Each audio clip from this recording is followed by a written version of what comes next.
Hey, this is Dr. Ben Weitz, host of the Rational Wellness Podcast.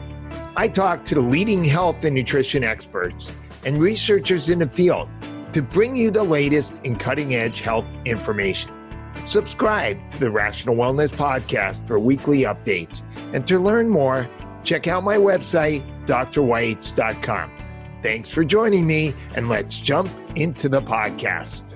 Hello, Rational Wellness Podcasters. I'm very excited today to be speaking with Dr. Barrie Tan, and we'll be talking about tocotrienols and also about GG. Tocotrienols, many of us may not know what they are, but they are part of the vitamin E family, which consists of 8 fat-soluble isoforms: alpha, beta, gamma, and delta tocopherol, and alpha, beta, gamma, and delta tocotrienols.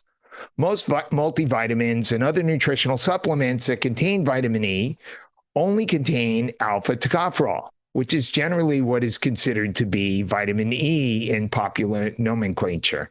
One of the better sources for research on vitamins, the Linus Pauling Institute's Micronutrient Information Center, in its detailed article on vitamin E, is almost exclusively about alpha tocopherol. And there's only one small paragraph about tocotrienols. So the word has not really gotten out. And that's one of the things we want to do today is get the word out about tocotrienols. Dr. Barrie Tan will be joining us today, and he has a PhD in chemistry. He's dedicated to researching vitamin E and related compounds. And he is or was previously an assistant professor at the University of Massachusetts. He's credited with discovering tocotrienols in palm, rice, and annatto, with annatto being the most efficient source, since palm and rice also contain substantial amounts of tocopherols. And alpha tocopherol, as we'll talk about, acts to inhibit tocotrienols. Dr. Tan produces Annatto Tocotrienols through his American River Nutrition Company. Dr. Tan, thank you so much for joining us today. Thank you. Ben. I look forward to being on your show and to your followers that listen to you. So I'm hoping that this will be a good time to disseminate information about vitamin E, which 20 years ago was at a high point, and then it dipped down. Then vitamin D we talk about, and then now we talk about vitamin K. I'm hoping to bring back something of vitamin E that is long forgotten or not known. So hopefully this will... The long forgotten fat-soluble vitamin. Yes. So I thought, since everybody likes a love story, perhaps you can tell us how you went down to South America and met one of the true loves of your life. Yes, I went to South. Thank you. That's a wonderful thing. The year was 1994. And at the time, there was a Professor Johanna Seiden at Harvard Medical School. She was a ophthalmologist. She found out that in the back of the retina of the eye, where the fovea, the main point, have a lot of zeaxanthin as they flank out the retina, have lutein. And of course, it filters the blue light to protect the retina. And today, of course, everybody know, Dr. Tan is talking about macular degeneration. I know about that. But remember, this is 1994. It was a while back like that. And then I knew there were giant marigold. So I went to South America, and this is a younger me with a little bit more hair like that. So you can see the giant marigold that I have. It was just like that. So, and this is by the way, this is in the Truth About Vitamin E book that you can, later I can give you the link. You can download this free of charge. I did this as a labor of love to tell the story. But anyway, I did that. So when I went down to South America, I had already studied vitamin E now for 20 years. I was taking a break because of this unusual lutein and zeaxanthin thing.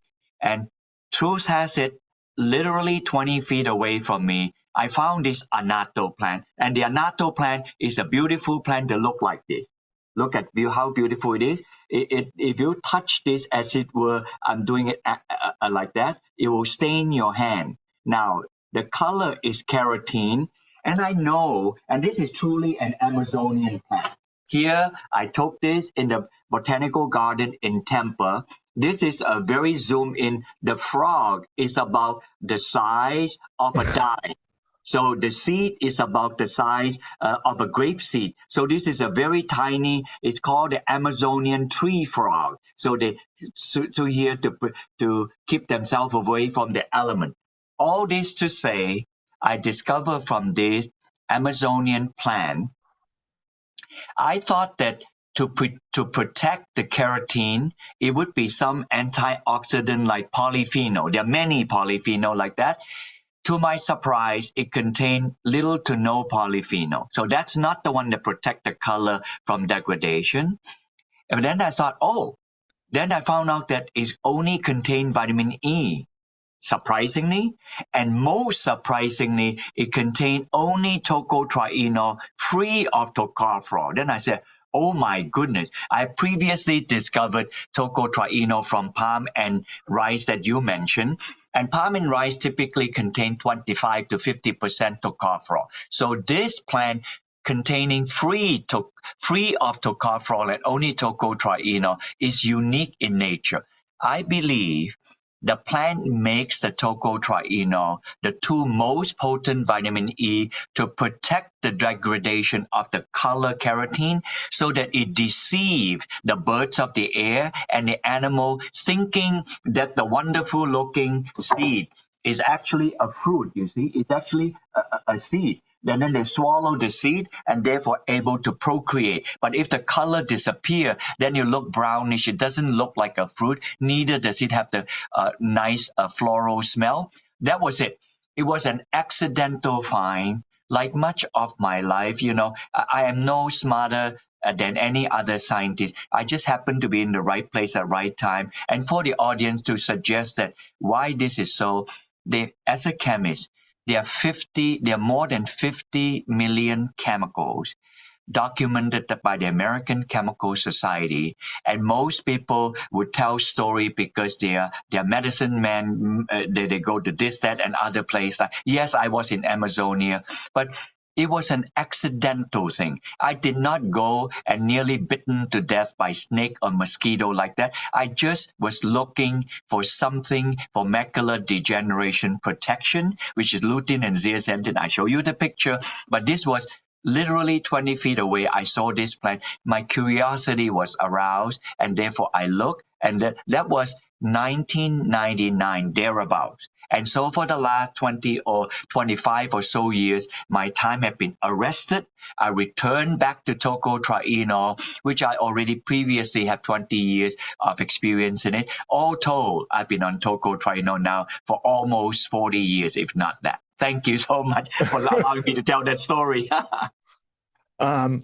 So how did we make this mistake and think that alpha tocopherol was really the most important vitamin E compound?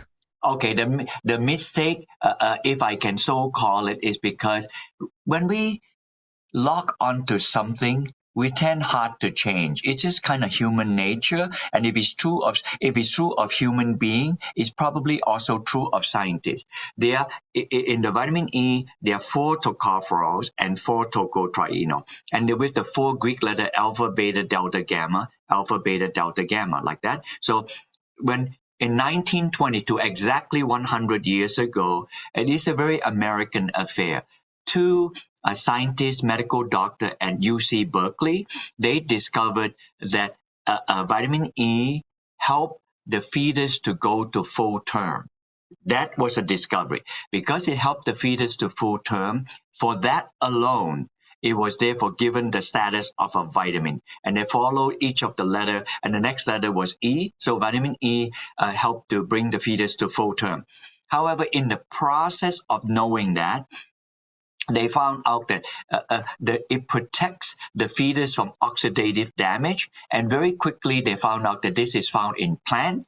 And they found in plant they're rich in vegetable oil and protect the vegetable oil from oxidation. So to this day, most people know vitamin E as an antioxidant, powerful antioxidant. And that antioxidant, and that additional vitamin E was alpha tocopherol. So we kind of like lock in on that, and then we move on. If I have time to tell you other story about vitamin K, about vitamin D, it's the same thing. We got locked into one and did not move on. Vitamin K would be classic. It was discovered as anti-clotting, and today much of the vitamin K activity is in menaquinone MK4. But let's say, so the tocotrienol piece was discovered about 40 years after alpha tocopherol. So it's almost a distant brother of vitamin E tocopherol that almost missed the chance of discovery. It was discovered by USDA and scientists at University of Liverpool, England.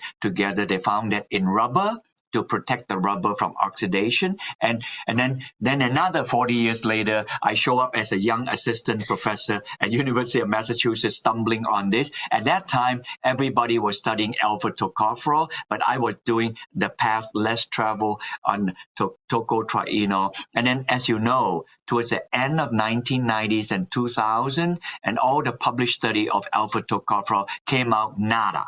And came out even a negative for people. So I just thought, oh, will I be thrown away, the baby thrown away with the bathwater? He said, I hope not. But I persisted in tocotrienol. And now, 30 years later, thank God, my discovery of this from Annatto is yielding solid fruit about tocotrienol.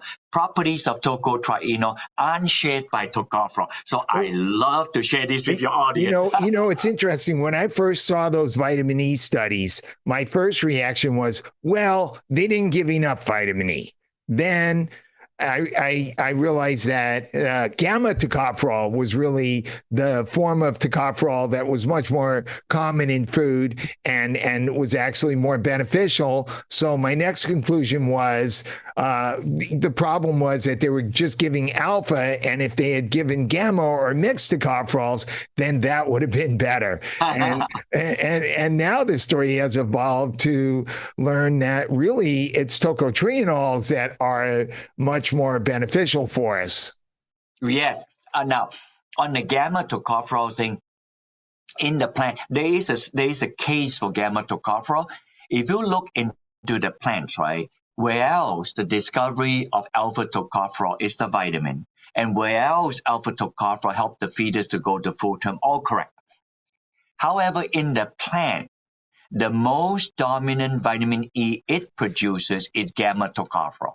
It produces gamma tocopherol to protect the fat and the oil in the plant not to go bad, like in corn, because you have corn oil, like in soy, because you have soy oil like that, and then canola, many other things. So they are mostly gamma tocopherol, a few exceptions, but mostly gamma tocopherol. So now for tocotrienol in the plant is even rarer. Like that. But when we first did the study, people can synthesize the tocotrienol. So something about tocotrienol that is different. So while I'm at this, I might explain. If you think of a cell, the cell look like a bean shape like that. And all the constituent in the cell, like we know of, like mitochondria, the nucleus, and all these other things, it had to have the cell wall to contain the content we call organelles in the cell for the cell to function. Now, for the audience, simplistically, the major composition of the cell membrane is fatty acid. They need protection like mad. And you probably have interviewed people to take omega-3, very good fat. And omega-3 is very unstable. When you take the omega-3, first it goes into blood. Eventually, it doesn't stay in the blood. Eventually, it stays in the cell membrane. And why is the cell membrane so important? The nucleus is the holy of holy. The mitochondria produce energy, and the other Golgi apparatus, endoplasmic reticulum, I know this is kind of like off. They make things your body needs when you make protein. They are required. So therefore, inside the cell is very well protected, and the cell membrane is a gated community. You want nutrients to go in, you want waste to go out. If the cell membrane is compromised, then life as we know it will age. That is, I call the aging process. Now, come back to the original thing again. The cell membrane is mostly fat. And the fat need antioxidant. Vitamin E is the kind of molecule that best can protect the integrity of the gated community. They have done study on this. There are many. I know the audience is bewildered with many words of antioxidant. I will cut it to the chase. If you learn this, I am grateful and I hope you are grateful. Everything people talk about is antioxidant, but I want to champion to you what is the critical antioxidant you care about. It's not like protecting ding-ding or whatever other ding-ding like that. If you put a stick of butter in the summertime, that's off smell. If you drive past a roadkill, that off smell, that first oxidation thing is fat. So as the same thing, the lowest lying fruit of oxidation is fat. Yes, protein oxidation is no good. Carbohydrate oxidation is no good. Nucleic acid, which is DNA oxidation, is no good. But none of them get oxidized so fast. The fastest thing to get oxidized is fat. So therefore, to protect the fat, if people remember the story of Massachusetts, they would be the Minuteman. The Minuteman will be the first to go off, and the Minuteman is tocotrienol. You want it to protect the fat because it'll be the first to go. So if you care about that, now are tocotrienols better than gamma tocopherol as an antioxidant for fat? Yeah, it's better in this way. The tocopherol tail. This is a vitamin E molecule. This one here, like that. And this is, if I block it, this OH, that's an antioxidant. And if I block it the other way, the tail, this is the tail here. If you look carefully on the tail, you see at 3-4 places the double bond. It looked like an O-ring, like my finger pointing here. That is double bond, and hence the word tri-in, 3 double bond. In tocopherol, the 3 double bond disappear. Therefore, a tocopherol tail is longer. All that to say, a tocopherol tail is longer, anchored deeper into the cell membrane. A tocotrienol tail is shorter, enter less deeper. So I am sure you hear this for the first time. A tocopherol would go around the cell membrane like this. Let's say 1 mile per hour. And the tocotrienol will go around the cell wall 50 times faster, like that.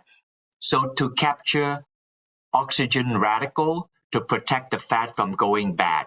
So therefore, a tocotrienol and tocopherol does the same job like a police to capture the bad guys. A tocopherol will be like a police person that stay in the confine of the town.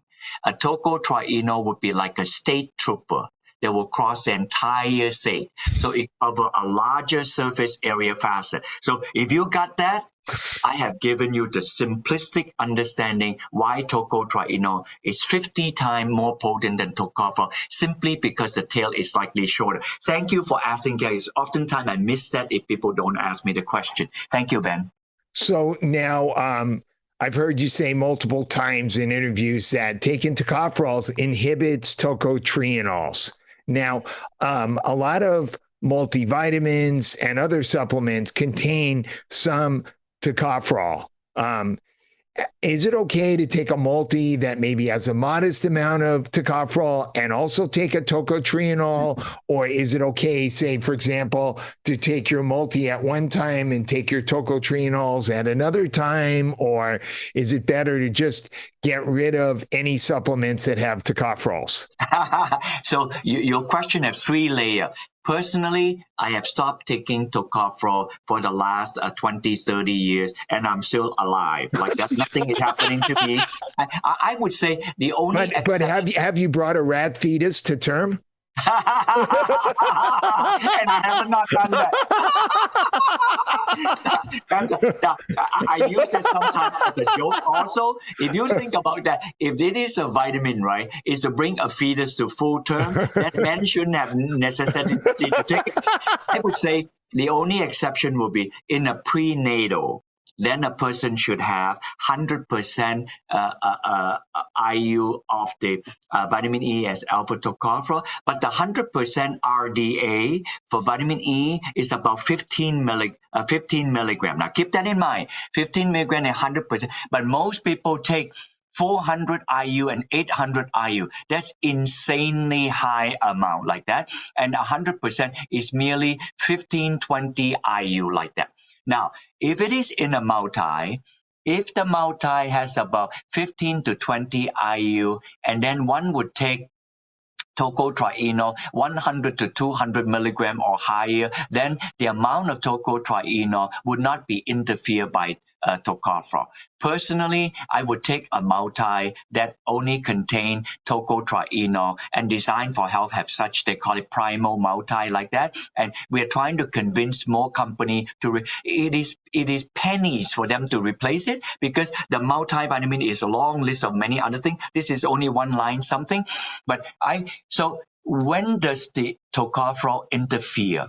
When you take supplement of anywhere 100 IU and above, and most vitamin E is about 400 to 800 IU, then at 400 to 800 IU, the tocotrienol would not have a prayer to be absorbed. The alpha tocopherol would block the absorption, but not typically in a multi, and certainly I'm not discouraging a pregnant woman to not take a prenatal that the doctor would accept, because that was the reason why alpha tocopherol was first discovered. Okay, let's get into the health benefits of tocotrienols. So I'd like to start with the big C, because as we know, that's a major killer for today and cancer rates are increasing. Can you explain how tocotrienols may help to prevent and may even be helpful as part of a treatment approach for cancer? Yes.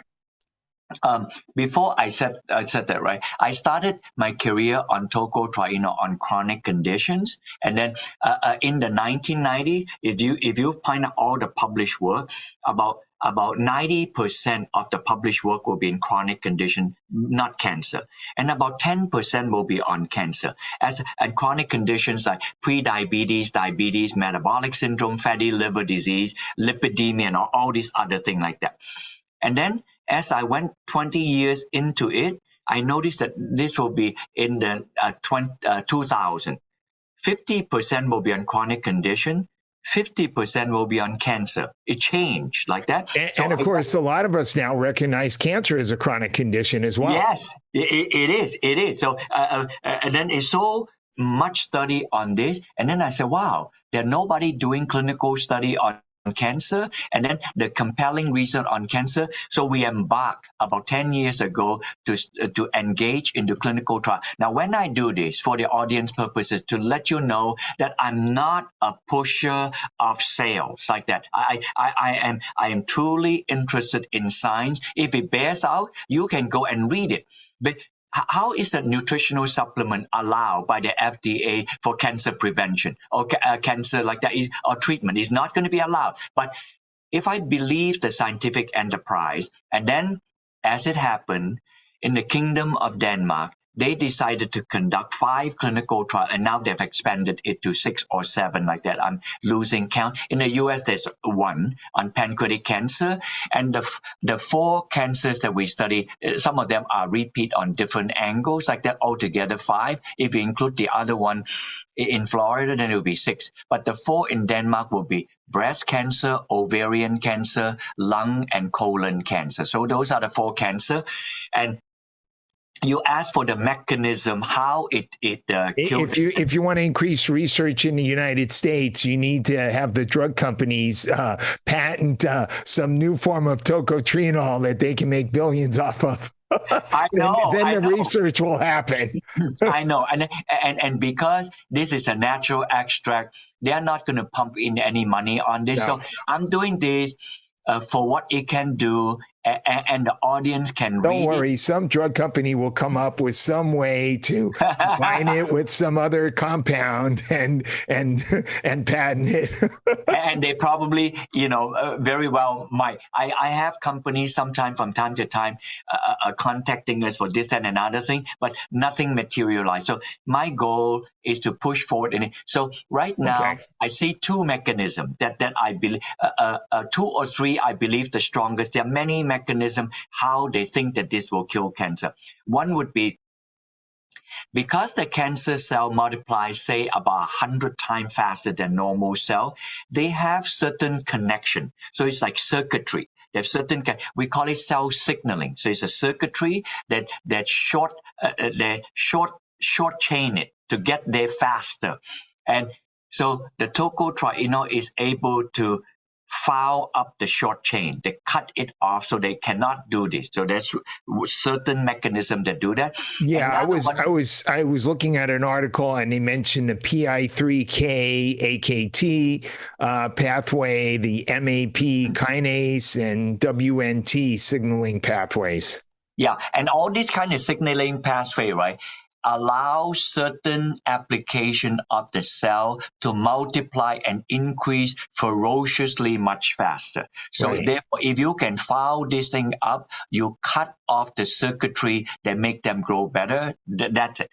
Another one would be if this is already past that stage where the cell has become a tumor. So it's not a cancer cell. It's a cluster of cancer cells. Which means you now have billions of cancer cells. Yes, the billion of cancer cells. So it's a solid mass. Now, not all cancer are solid mass. Most cancer are. The cancer that are not solid mass would be like leukemia. But most other cancer is a solid mass. They stay put in the place. They can also metastasize, of course. So when you have a solid mass somewhere like that, they still have to grow. So in order to fuel its massive growth, it grow artery out of the tumor into the nearby artery to suck nutrient to feed it. So in this case, it's an aberrant, unusual plumbing job.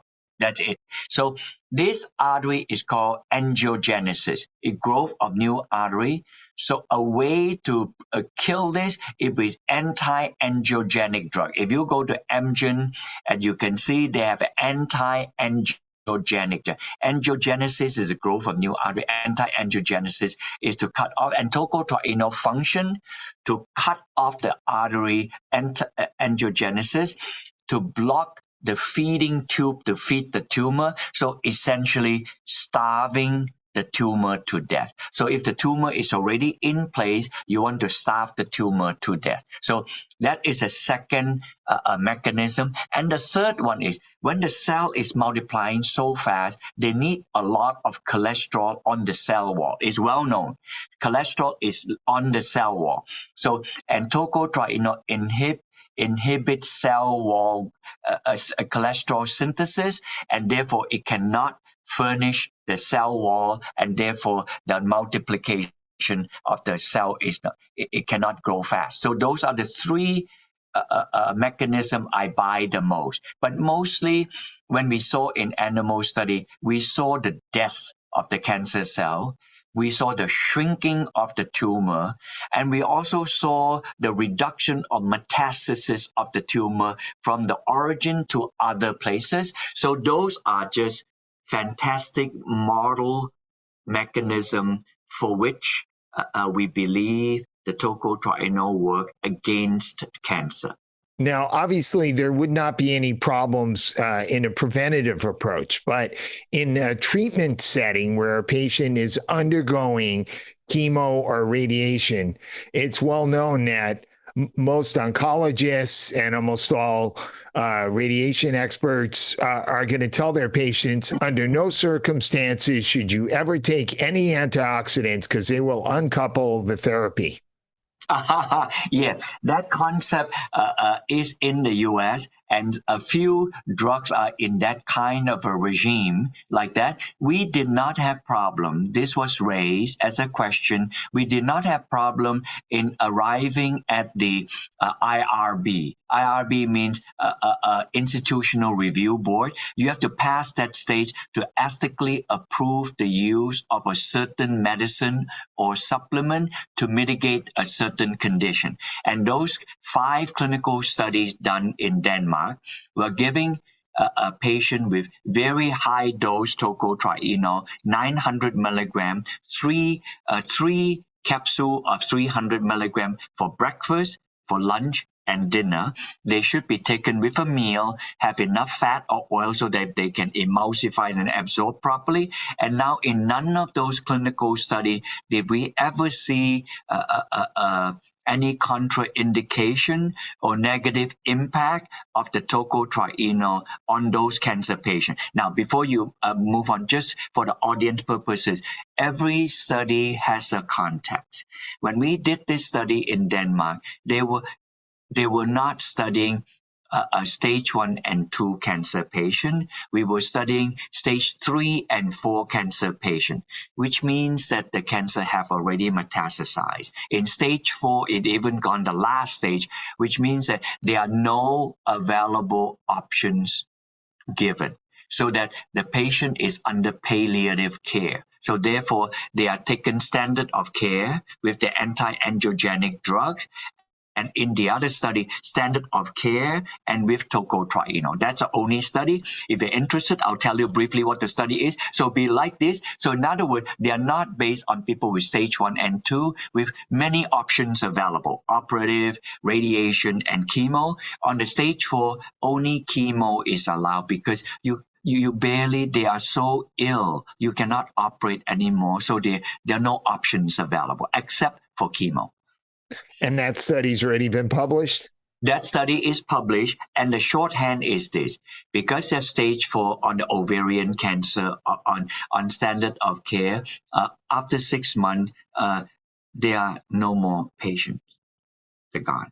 And then in the standard of care with tocotrienol, after 6 months, 60% still survive. Were this to be a medicine? They didn't save all correct. We're talking about patient with stage 4. If this were to be a medicine, this will hit the Wall Street already, but it isn't. So multi-billion-dollar drug, absolutely. And then even after 24 months, 24% still survive. So we consider this to be a significant place. The tocotrienol is making an impact to a situation that is not good at the very end stage of a person's life. A cancer drug is considered successful in a clinical trial if it extends life by 3 months.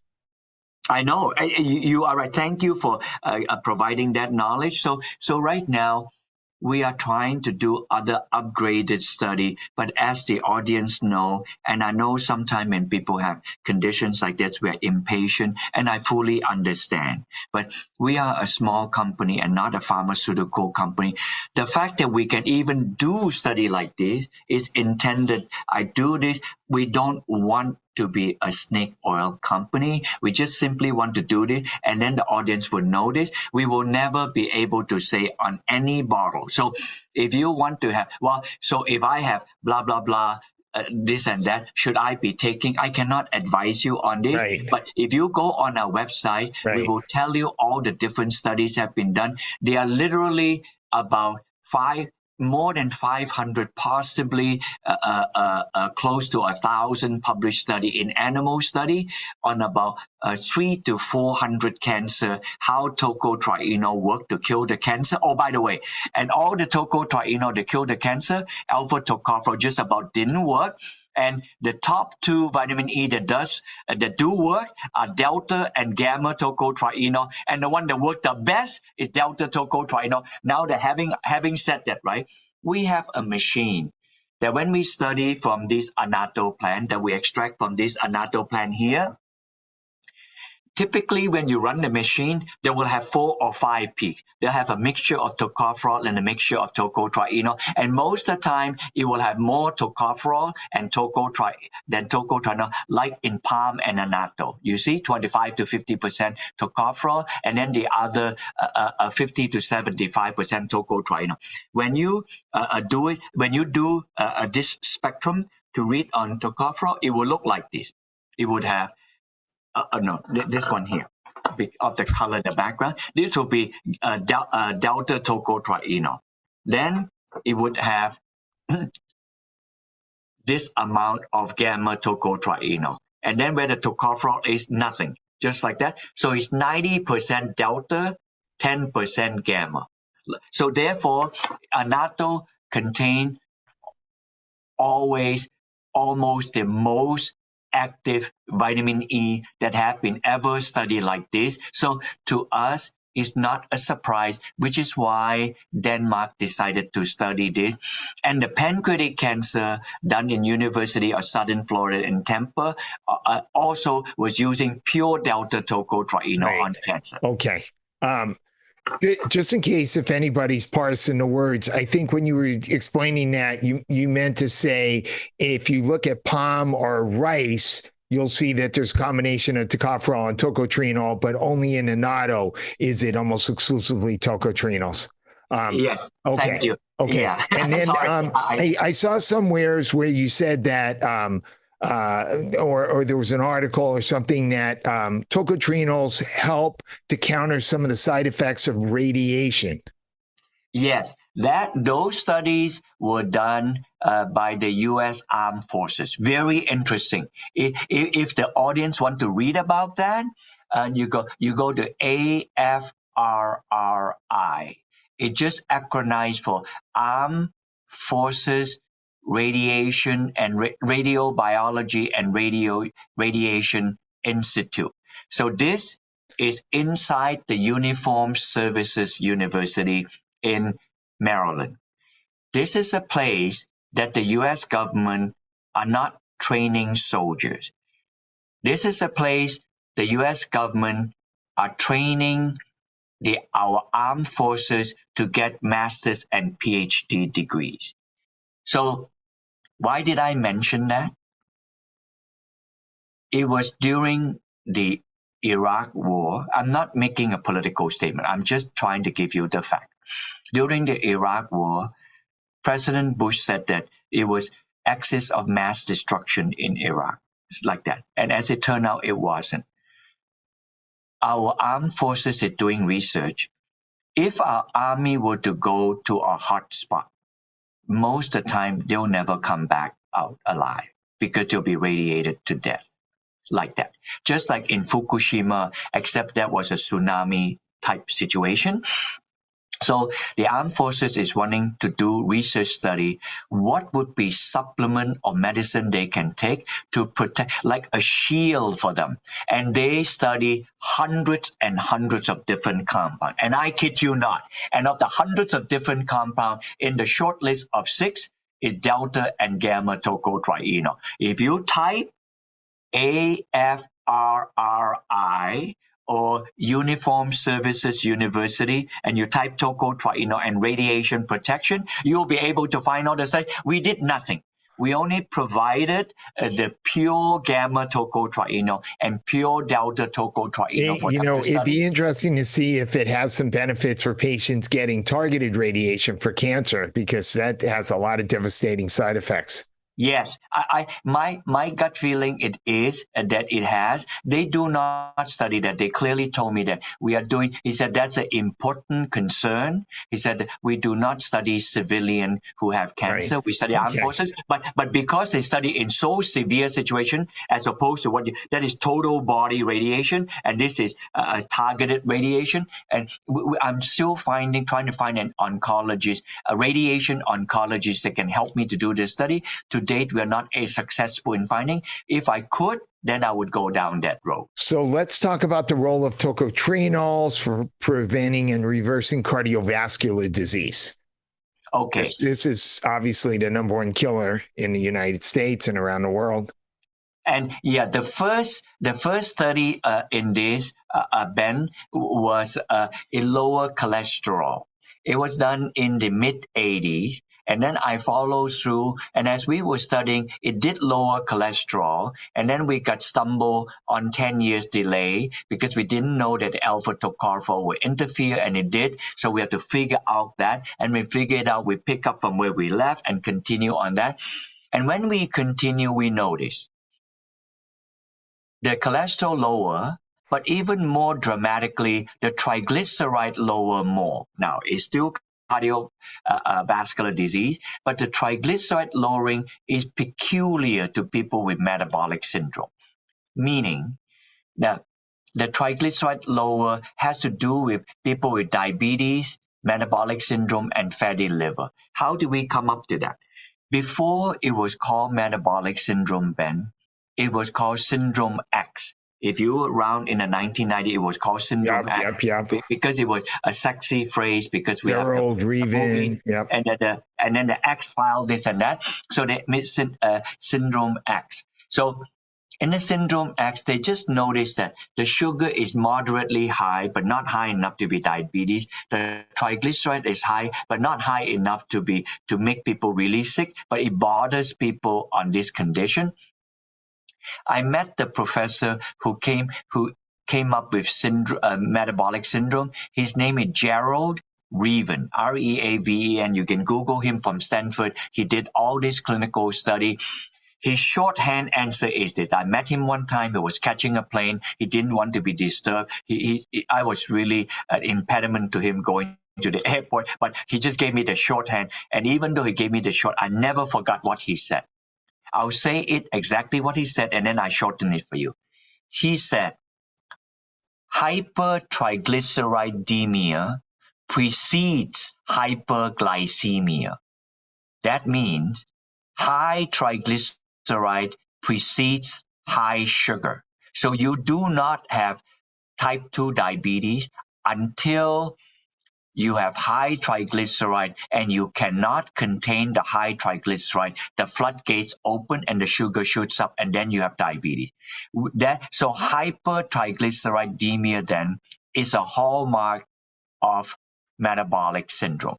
So that was, and then remember, I accidentally got into this because I noticed that the triglyceride in people with high cholesterol, the triglyceride dropped. Then I said, wait a minute, why does a high triglyceride drop? Then I noticed, oh my goodness, this high triglyceride drop addresses metabolic syndrome. So I went after it hardcore. So I used Tocotrienol to study pre-diabetes, worked. I used it to study diabetes, worked. And then that was when I finally, in the last 8 years, I went hard after people with fatty liver disease. For fatty liver is a silent disease, no pain, no nothing, until the doctor find out that you have high triglyceride, jaundice or whatever in the liver. About 25 to 30 million Americans have fatty liver, NAFLD. Non-alcohol fatty liver disease, and it's such an awkward phrase.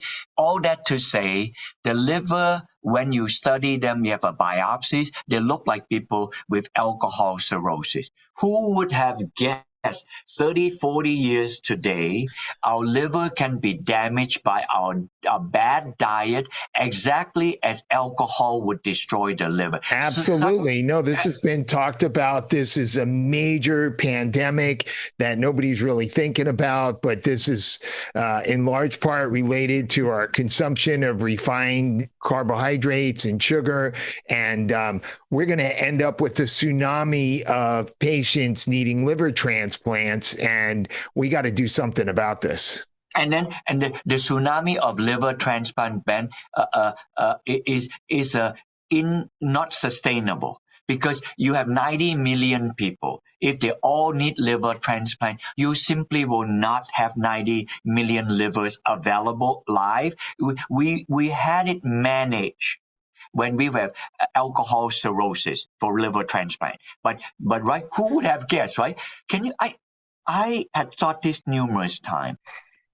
When people abuse the liver with excess of alcohol, now we are saying you can do this to the liver by carbohydrate, refined carb, and high-fat diet, exactly as alcohol can do. It's a stunning, and this is only discovered in Mayo Clinic. I was in Minneapolis this past weekend, discovered in Minneapolis in the 1980s. It was not long ago when the doctor said that, Mr. Jones, do you drink alcohol? Because they read the thing, and Mr. Jones said no. And then he went back to look at the data and come back. Are you sure you did not drink alcohol? And now Mrs. Jones feel accused, and he said, no, I do not drink alcohol. That was when the phrase non-alcohol fatty liver disease was discovered. So in the last 8 years, I want to really tell you the study. In the last 8 years, it took me 8 years, ladies and gentlemen, to do it. We did fatty livers because we went for the big one like that. First, we did a 3-month study. Then we did a 6-month study. And finally, we did a 12-month study. We give the same dose. So this is a time-dependent. They are different patients. So the 3-month study, we were studying, it did the liver enzyme drop. So we were happy. So in the 6-month study, we continue to study whatever we study. We published a 3-month study. And then 6-month study, the liver enzyme drop. Now we study, did the inflammation drop? And then did the fat remove from the liver? We use ultrasound, the fat removed from the liver. Then we also study, did the sugar in the blood drop a little bit? And then the triglyceride drop a little bit. So definitely it's back out of kilter, back into balance again. Something else also dropped, but I wasn't confident. I decided that because it's the largest organ in the body, I need to know if it's sustainable after 12 months. So we did the 12-month study, which is really long. And the 12-month study is finished, and we just published last week. So the 3-month study published, the 6-month study published, and 12-month study published. So this is actual. In the 12-month study, all the other things I said before also dropped.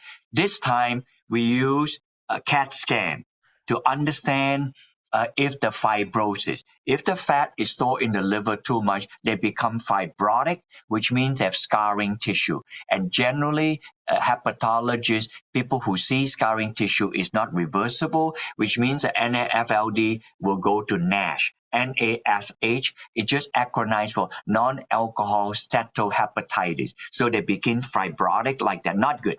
So we saw either the containment of the fibrosis or the reversal of the fibrosis. We saw that also. My chief science director told me, he said, Barrie, did you notice that in the 3 months and the 6 months something else? I didn't want to pay attention to it, but it was reversed, reduced, sustained, and statistically relevant. And then that is weight loss. I did not want to mention weight loss because if you tell the public weight loss, they're going to expect something is going to happen in 2 weeks and 4 weeks.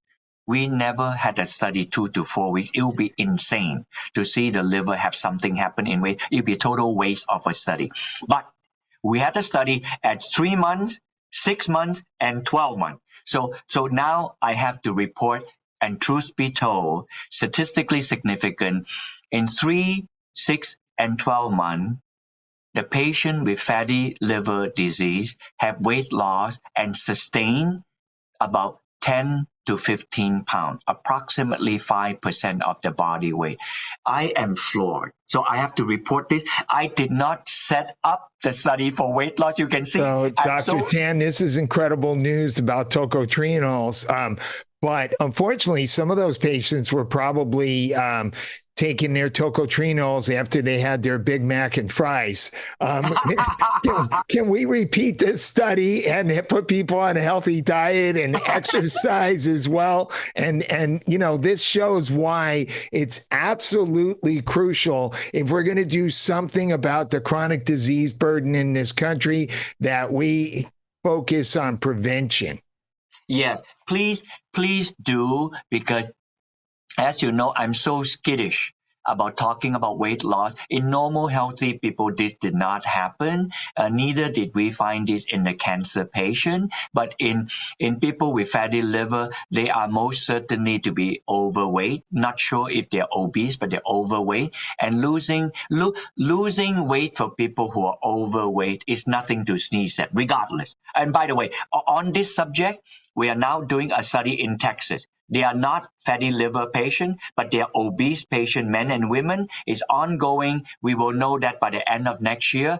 I'll report to you for people to have no NAFLD, but they are obese. What would happen to them? I don't know yet. But for now, I am good enough to say at 3, 6, and 12 months with fatty liver people, they lose approximately 5% or less of their body weight. So, but mostly I believe that let's keep going on the on cardiovascular disease a little more. The tocotrienols also inhibit the LDL cholesterol synthesis in the liver, and I saw that it can even potentially be beneficial for reducing lipoprotein A, which is a particularly atherogenic particle and quite challenging to try to reduce. Yes. We haven't done too much with LP little a, sometimes people call them, because it's atherogenic particle like that. I have genetic hypercholesterolemia. I am a 5'4" Asian man, and typical, not tall by any measure, and I'm 125 pounds. So I am not otherwise. So you would think that my cholesterol would be normal, but I have genetic hypercholesterolemia. So I take tocotrienol like that, and it moderately reduced my cholesterol. I'm still on statin drugs, and I'll come back to see about on the GGPs. But I noticed that my LP little a certainly is low and in check. So I'm very pleased. And also they have another measurement, buoyant LDL and dense LDL. And dense LDL is more atherogenic, which have a lot more LP little a. And the buoyant LDL is less atherogenic. And most of my LDL is in the buoyant LDL. So those specific nuance. Yeah, people sometimes refer to it as small dense LDL or large fluffy LDL. And mine is mostly the fluffy LDL, which have very little LP little a. So therefore, the nuance part is also supported besides the LDL being dropped. So that would help me in the atherogenic thing, keeping my fingers crossed. So that's great. Excellent. And is there a synergistic effect of using, say, tocotrienols with, say, natural agents to help manage cholesterol? Like I've often been using tocotrienols along with red yeast rice and or niacin as part of a natural LDL managing program. Yeah, yes. If it is red yeast rice, you have small amount of monocolin that mimic that of a statin, and if you don't have muscle problem, taking red yeast rice is fine. Some people have genetic disposition to them, and that would also work on it. Niacin love to drop triglyceride. And so it's also good if you don't have a red lobster flush, I call it, then you'll be fine like that. So now I found that tocotrienol also lower triglyceride dramatically, very good. So therefore, you should include in your dossier of using niacin if it does not give you the red flush, and red yeast rice if it doesn't give you muscle problem, to include tocotrienol. They have no known side effect. The tocotrienol particularly is good to reduce inflammation. It's just really a fantastic thing to take. So if you would be a normal person without any of this condition, an antioxidant use of tocotrienol would be called for.